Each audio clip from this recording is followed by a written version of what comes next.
VikesNow, I am Dustin Baker. I'm back with Josh Frey. It's been about 3 weeks or a month, sir, because of our conflicting schedules. I was in Los Angeles this week. You had a busy day at work. You weren't feeling well one of those weeks, but we're back in the saddle. How are you, man?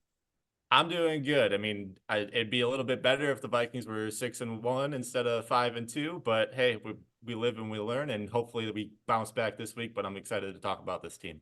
Yeah, I don't think I talked about this last episode, my first transmission since the Rams game. I left that game feeling worried. The Lions game, I felt great because they faced adversity, they battled back, they lost to a superior opponent. The Rams game, though, no pass rush, the defense collapsing. If they were going to script a 2016 like collapse, this is exactly how they do it. So I don't think it'll get that nasty. But a week ago, I was saying on shows like this, like, no, I feel great. This week I don't feel quite the same because if the defense doesn't recover, which like last year it died against the Bengals, never recovered, then we're screwed. Do you feel that apprehension at all, or do you think this is just two games against two wonderful play callers? So I'm definitely a little bit more hesitant than I would have been, say, after the bye week coming into Mm-hmm. these two games. But I'm also not overly concerned about it. I mean, look, the Lions are probably the best team in the NFL right now, so losing to them is just it was a good game, and Mm-hmm. the fact that they competed with them was honestly all I really needed out of the Vikings in that one. And then I mean, you go against the Rams. Obviously, that team's 2-4. You're hoping to get a win there, but it's a short week. Then you lose Darisaw for the second half of that game, which just throws a complete wrench into the entire offense at that point. And you're coming off Cooper Kupp and Puka Nacua both come back to the Rams offense with fresh Mm-hmm. legs, and they have two of the best wide receivers in the entire NFL coming at you, and you're coming off with your aging secondary coming off 4 games rest against another really good offense. So I mean, at the end of the day, it sucks that we're now on a 2-game losing streak instead of talking about the wins that we've been talking about for the past month and a half. But honestly, I still think that this team definitely can compete with the playoffs. And you look at this next stretch coming up. Obviously, Indy, they're not going to have Anthony Richardson. They're starting Joe Flacco, which could be honestly a little bit more worrisome for the Vikings than if Anthony Richardson had started. But I think that this game is going to be the pivotal one where if you lose this one and then you go on a 3-game road trip, that's where I'm going to start getting concerned. But if they bounce back and win this one, which I believe they will, I think that they're going to be just fine. Okay, so you're not like oh shit, like kind of how that. I think it's all because we lived through 2016, and then you're Right. probably too young, but 2003 was exactly like this, 6-0. So like logic based. No, I don't think the Vikings are about to collapse, but based on being a fan of this team this long, you can't help but ignore it. So you didn't feel an oh shit after Thursday Night Football. The only oh shit that I felt was with that defense. And if it had been the other way around where Sam Darnold just completely fell apart and the offense just looked absolutely brutal throughout that Mhm. entire game, I think I would feel a little bit more worried. Whereas I trust Brian Flores. I trust that on this mini bye week, he's going to get his defense ready to stop this Colts offense, which is still, despite some of the quarterback struggles with Anthony Richardson, it hasn't existed with Joe Flacco. So that team's going to be coming out ready to go. But I think that Brian Flores is going to get this unit ready to go. They're going to be well rested. Hopefully, Blake Cashman is back in the lineup because I think he's been one of the most underrated missing pieces of this defense throughout these 2 games that they've lost. And yeah, I think I trust that this defense can turn it around more so than if the offense had completely floundered and just scored like 10 points or whatever. And Sam Darnold threw like 2 interceptions and had two of the dumbest plays in the world. Obviously, taking a sack in the end zone isn't great, but you Mhm. got the face mask and Mhm. it's a desperate situation. So I'm not overly concerned, and I think they can turn it around. We curiously haven't heard much about Blake Cashman, so I'm guessing the injury reports will provide evidence. If he comes back and the Vikings defense looks great, he's going to look like a god Oh because yeah. he was the only common denominator. Before we jump into the trade aspects of this episode, you were a supreme draft mind. We worked closely, you and I, on this show and on Vikings territory and Purple PTSD during the 2023 draft lead up. Everybody on the planet, the Colts organization, you, me, fans, draft pundits, they knew that Anthony Richardson was the rawest prospect in that class, maybe ever, but he also had the coolest upside because of Cam Newton. They have benched him after 10 games. I have to know from you, is this a death blow to his development? Is it stupid to send a message about your fatigue? You can't come out. Why on earth would they not fasten their seatbelt and take the lumps? This is how it goes with a rookie quarterback. I don't give a shit who the Vikings play. I'm talking about this for Richardson's perspective. I don't think it's necessarily a death blow, but I mean, listen, I've been wary about Anthony Richardson. I thought this year was going to be a fun year with Anthony Richardson as a Colts quarterback. I've watched pretty much every single one of their games so far, and it Mm-hmm. has not been fun watching Anthony Richardson play quarterback. And I'm walking back every single take that I had before the season about how Anthony Richardson is going to lead the Colts to an AFC South title. I Yeah. don't think that's happening anymore. And I think I'm pretty much out on Anthony Richardson being a starting quarterback in the NFL. It's just looked that ugly. He's been one of the worst quarterbacks I've watched over the past few years, and that's including Bryce Young in Carolina last year, where he was just running around with his like a chicken with his head cut off, trying to evade defenders with it behind that awful offensive line. Because, I mean, Anthony Richardson, he's got all the physical tools in the world. He still doesn't have any of the nuances down of being an NFL quarterback. He runs into sacks. He isn't accurate with his passes, and I don't know. I think that they'll eventually decide to go back to Anthony Richardson at some point, but honestly, I'm kind of glad that Indy decided to send this message because Okay. you can't have your franchise quarterback walking out at a 3rd and goal play and be like, yeah, I'm tired. I can't do it right now. It's like, come on, dude. This is in a tight game against the Houston Texans. You can't do this. So if I recall correctly, in the like a year and a half ago, you didn't absolutely love him going into the draft like you did No. Jaden Daniels, which was a accurate draft pick, very accurate draft pick, nicely done. Um, so you're excused because you didn't say, "Oh, hell or high water, this is our." The Colts said this is our Yes. quarterback of the future. So it's not like they're like they're not absolved fault. They Mhm. drafted this guy. Now, if he was a second or Right. third rounder, you have a little bit of cover that say, "Oh no, we shouldn't have started him this soon." But they put the investment in him, and that's what makes me. I mean, I guess the only thing I can think of is that they feel exactly like you, like, "Oh shit, we got our scouting wrong. This guy is not going to take the next step." That's the only thing I could think of.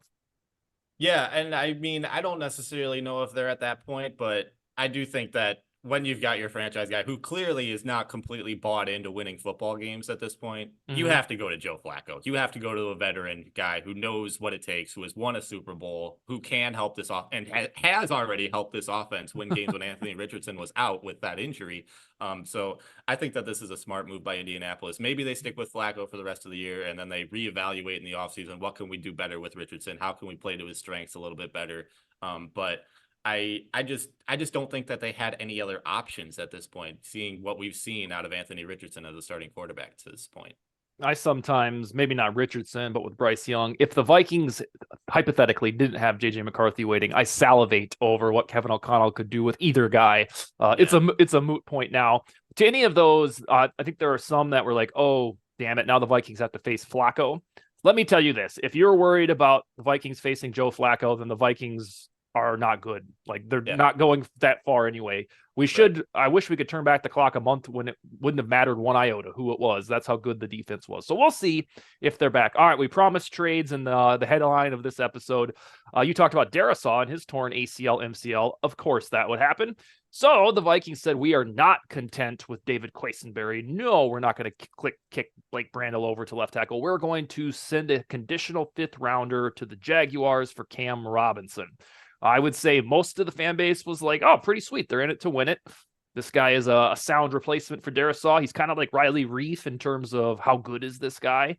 And then there were some that were like, this is a 10-game rental. Why are you sending a pick that could turn into a 4th? Where do you stand on the Cam Robinson trade? I mean, I think if the Vikings at 5-2, I think that they should be of this mindset. I think if they're of the mindset that, hey, we still have a chance at this, we're going to go do our best to make a playoff run. The season isn't over. I think you have to get somebody other than Quessenberry into Mm-hmm. that lineup. Maybe it was kicking Blake Brandel out to the left tackle and then inserting Dalton Reisner or whoever else into that left guard spot. But obviously the Vikings didn't trust him. And Cam Robinson, to his credit, has been one of the best pass blocking left tackles throughout his entire career in the NFL. He's got 91 starts under his belt. He's just an absolute mammoth at that position. And Obviously, he's not quite to the level of Christian Darrisaw, but he's a starting caliber left tackle, and that is what the Vikings needed if they are going to have any hopes of continuing in one of the toughest divisions, if not the toughest division in football, to go out and make the playoff run. And I think that this is a really smart move by them. It's a fourth round pick 2 years down the road. Does it really matter all that much? I don't think so necessarily. So I'm glad that they decided to do something here rather than throw Sam Darnold out there and then God forbid he gets hurt and then you're stuck with, okay, what now? We don't really have we're going back to the Nick Mullins experiment again, and we saw how that happened, how that worked out last year. So I'm glad that they did this.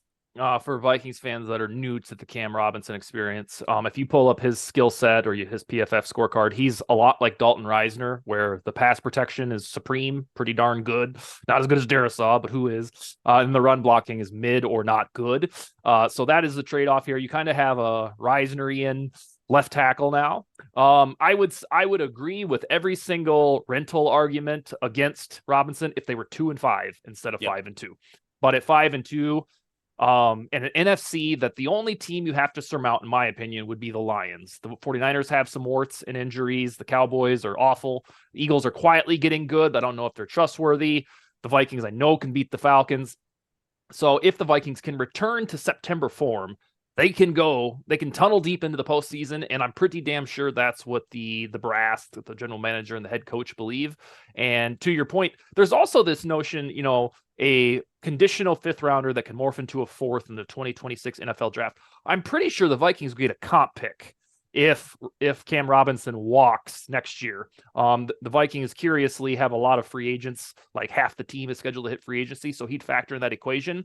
So I don't know that this is a 1A for 1B, like, oh, we get the seventh rounder and Cam Robinson, you get the fourth rounder. I'm pretty sure that, correct me if I'm wrong, Josh, that they would also have some compensatory, I guess, comeuppance in a way for that. Yeah, potentially. I kind of think it might have something to do with exactly how the remainder of his contract laid out Okay. between whether how much the Jaguars end up paying compared to how much the Vikings end up paying. I'm just kind of spitballing here because I don't know the exact nuances of it. There's so much math that goes into all of Yeah. it. But yeah, I mean, if the Vikings do end up getting a comp pick, that's just again, I'd be fine with it even if they didn't get that. So that being thrown on top of everything else is just icing at the cake at this point. So All right. So Robinson is in the house 2 weeks after they traded for Cam Akers. I got to know, is this it? I mean, this is a lot of deals. Usually a team is good for one, if any. Should we, as a matter of prediction, Mr. Frey, should we expect another deal and another trade? And if so, who's on your radar?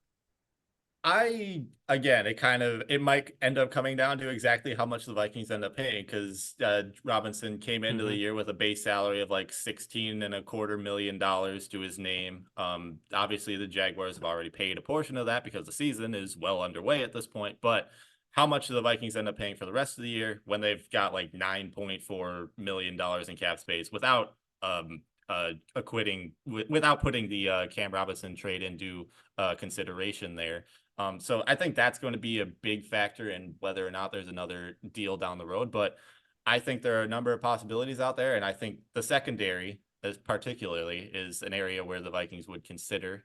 One name that I really like and I think makes a lot of sense is DJ Reed, the New York Jets cornerback. And for anybody who's not familiar with him, just think about the 2022 Duke Shelley run, but for a guy who has been able to make it last for about 6 years at this point, where he is, I think he's like 5'9", 180 some pounds. He's still one of the fastest guys in the league, though. And he looks like a slot corner, but he is an absolute dog out on the boundary. 5 of the past 6 seasons, PFF has graded him at 75 or above in coverage, and he's giving up less than 50% completion percentage on his targets this year. He hasn't allowed a touchdown. Passer rating against him is like 57 or something like that, if I remember correctly. So he is still one of the best corners in the NFL. He just happens to play on a Jets team that is absolute dog shit right now. And I would not be surprised if the Jets end up moving off of him because he's an expiring contract. And again, money's going to be a factor here with he came into the year with a cap hit of about 15 million guaranteed money. I think it was like 11 or something like that. So that's going to be something that you'd have to consider in terms of any potential trade here, but I think if the Vikings are serious about really trying to compete and they want to go get another piece for this secondary that is on the older side, other than Byron Murphy at this point, I think that he would be a really solid addition. And especially in an NFC North that is just absolutely chock full of weapons right now. You need as many of those guys as you can get, just absolute dogs that can shut down WR1, WR2 on an opposing offense. I think he'd be a really solid get for the Vikings. By the numbers this year, DJ Reed is their best cornerback in New York. For the long term, Yep. of course, it'll be Sauce Gardner, and Sauce Gardner has the sexier name. But how they're playing through 7 or 8 games, can't remember if they've had their bye. Reed is their best corner. Is that one like if let's say they do fire off another trade, that's your prediction or that's your recommendation or both? That would be probably both at this Okay. point. Just looking at both sides, or what do the Vikings need? I think cornerback is probably the position that they need the most, and that Rams game on Thursday just makes that even more evident at this point. So I think it would be both at this point. So trying to figure out here. I think that they're probably done with the deals. Maybe if they win convincingly over the Colts, that reinvigorates them to go get one more guy in those final 48 hours. Sure. So if I had a gun to my head, say, I bet you they're done because they don't want to give up too much more draft capital. I will say this: if they do make another deal, it's not going to be a rental. It'll be something like that Hawkinson deal from 2 years ago, where they got Hawkinson and basically had mid-round pick swaps. I think it was, did they swap at a second and a third and a fourth or something like that? Yeah, they gave away a second, and then I think it was like a conditional third, and then they got a third and a fourth Yeah. back, something like that. Yeah. So, and they could probably do something similar for DJ Reed, if that were the case. I think if they do swing one more trade, I'm about 50-50 in them doing that. It'll be a Hawkinsonian deal where the guy isn't just here for 10 games like Cam Robinson. It'll be a better cornerback or a better defensive tackle. So that's what I'd be looking at. I still think there is a path for Adam Thielen to end up back with the Vikings. That'd be fun. And to me, that isn't a Hawkinsonian deal. That would be a conditional 7th rounder, like one of those free deals like Cam Akers or Josh Dobbs last year, because the Panthers have already released Troy Hill. They traded Deontay Johnson. They know they suck. I guess they're on the cusp of another rebuild. That they're already in a rebuild. Bringing Thielen back home, he is a more dependable, consistent route running WR3 than Jalen Nailor. I will say Jalen Nailor has had some wonderful moments. So if they just keep him as the WR3 the rest of the way, I'm fine with it. Another name from the Kwesi Adofo-Mensah days in Cleveland was Greg Newsome. He hasn't played great this year, but he has played great in the past. He's on in a contract year. I don't know if that would take a Hawkinson-like deal, probably be cheaper than that. But if you look down at the ledger for next year, cornerbacks, they're problematic because the only ones that are youthful that are under contract are Dwight McGlothern. We don't know if he's good. Caleb Evans, we don't think he's good. And then I think Najee Thompson or something like that. So cornerback and defensive tackle are going to be these ginormous needs when we get to the offseason, which isn't too far away. All right, what about trade recommendations? We might have already covered these. I don't know if you have any others. I don't think Sexy Dexy is available. Maybe Jeffrey Simmons, according to Ian Rappaport, isn't for sale. Are there any other recommendations before we talk about some guys who could be traded? I think another one is, I think actually Chad Graff at The Athletic wrote about this a couple days ago. And he's an interesting guy because he used to cover the Vikings. Now he covers the New England Patriots. And my guy Jonathan Jones was the guy that he talked about the Vikings potentially reaching a deal for. And again, this would probably end up being another rental because he's an older corner. He's 31 years old, but quietly still one of the better guys in the league, one of the fastest guys on New England's roster. And again, if the Vikings really want to be serious about going out and getting another corner, he's a cheaper guy than DJ Reed would be. And you probably don't have to give too much up for him. And you already signed Stephon Gilmore, another former New England Patriot who used to be coached by Brian Flores. You go out and get another guy just like that who used to, I believe they were teammates together in New England for a while. Yeah. And then he was also coached by Brian Flores. So you got those two guys, starting caliber guys who have experience with Flores. You've seen what Stephon Gilmore has been capable of now that he's been reunited with Flores, and he's been pretty solid, even though some of the numbers don't necessarily suggest it at times. But I think those two guys together in Minnesota's defense would be pretty cool too. Yeah, we are, plug your ears or hold your nose. We are due for a cornerback CB injury. Yeah. And I mean, for example, if a week ago we were doing this show, we were talking about trades for left tackles, we would have sounded like dipshits. And that's how fast everything can change. If Gilmore gets hurt or any one of the Shaq Griffin, Byron Murphy, one of those guys gets hurt, hopefully they could pivot to McLaughlin or Evans and things would go well. But we're probably one CV injury away from being a little panicked, not quite like Darisaw because he's a franchise cornerstone. So Jonathan Jones, he was on my list thanks to you until the Darisaw deal. I'm just a little worried that Yeah. I don't know if they're going to do 3 trades. We shall see. They could also sell some guys. They could do both, buyers and sellers. Give me a miniature list of dudes who could find the exit sign within the next 6 days.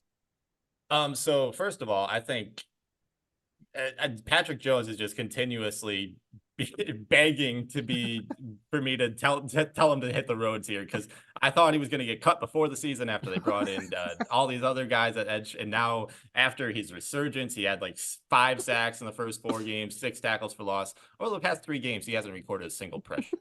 He's been absolutely terrible again, and I think if the Vikings are looking for an excuse to get Dallas Turner into this defense at some point this season, this is the time to do it. And you got Patrick Jones, who's on an expiring deal. You're probably not going to get a ton for him just because he's on that expiring deal and he's a very inconsistent player at this point. But again, just as a way to get Dallas Turner into this defense before the season ends, I think that would be the route to go. And honestly, it would make a lot of sense, at least from my perspective.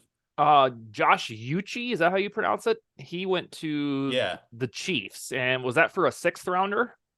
Yes, I believe so. Yeah, Okay, if yeah. I'm remembering right. By the numbers, I don't know much about Uchi. By the numbers, these guys are similar, whether it's PFF or Jones has more sack production. So I think if some team buys Jones, probably a playoff team that needs pass rush help, like the Cowboys, all their guys are hurt or one suspended now. I think Jones could fetch maybe a conditional 6th rounder, not just some throwaway 7th free trade, because teams love to load up on the pass rush help. So I'm right there with you. I thought too that Patrick Jones would be cut, and then he made us all look like fools, but now we all look right again. It's an odyssey. What about Brian Asamoah, who doesn't play? Like, they go out of their way to find ways not to get him into games. Last year, they played Troy Dye and signed Anthony Barr. This year, um, I think Asamoah has played like 13 defensive snaps. What about Jay Ward in a deep safety room? And then there's one more. I'm gonna have to go pull it up and see who it is.